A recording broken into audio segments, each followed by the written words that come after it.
Hello भाई माने welcome back to my channel. मु आज तुम समस्त गोटे अमेजिंग शो विषय कहवाई जाऊँगी एंड एटा गोटे most recommended show. You have to watch this. यदि तुमको horror mystery thriller suspense show पसंद then you have to watch this.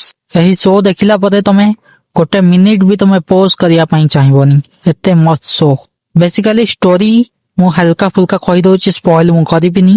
Basically story start होची गोटे टाउन रु, जो टाउन रे कि तमे थरे गले आउ केबे भी बाहर को बाहरी पारिबो नाही। जो कोनोसी डायरेक्शन ने तमे गाड़ी बुलाई के आसीबो सही टाउन ने ही पहुंची जिवो।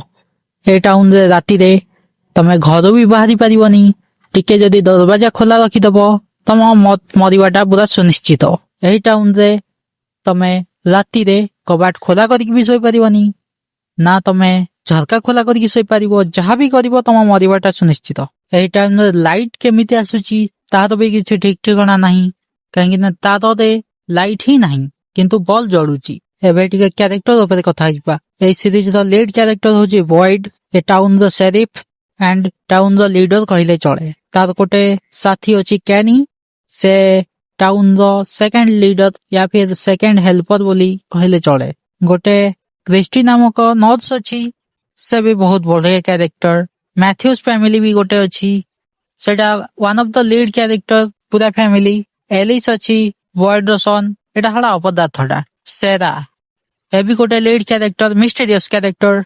तमे आकु देखिले केतबेले तम आ ऊपर राग चिड़िबो, केतबेले आ ऊपर सिंपैथी भी फील हेबो। विक्टर बोली गोटे कैरेक्टर अछि, सेटा तो बहुत बड़ mysterious character and one of the lead character. देखो आजिकली बहुत हरर शो आसुची किंतु फ्रॉम एटा सबुठु अलगा।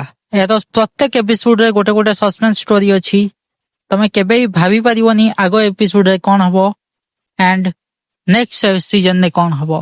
गोटे मिस्ट्री सॉल्व हेइतबो, नेक्स्ट सीजन रे 10टा एपिसोड रे आउरी बहुत किछि मिस्ट्री चालू हो जिवो। मोस्ट रिकमेंडेड शो भाई, जदी देखि नाओ डेफिनेटली जाई कि देखो। तमे थैंक यू कहबो आसी कि मते पछरे देखि सारला परे। Signing out. एमती भलो भलो जदी सीरीज देखिया पई चाहुचो एंड मूवी रिकमेंडेशन चाहिबा पई चाहुचो, मो चैनल को सब्सक्राइब करो एंड लाइक करो।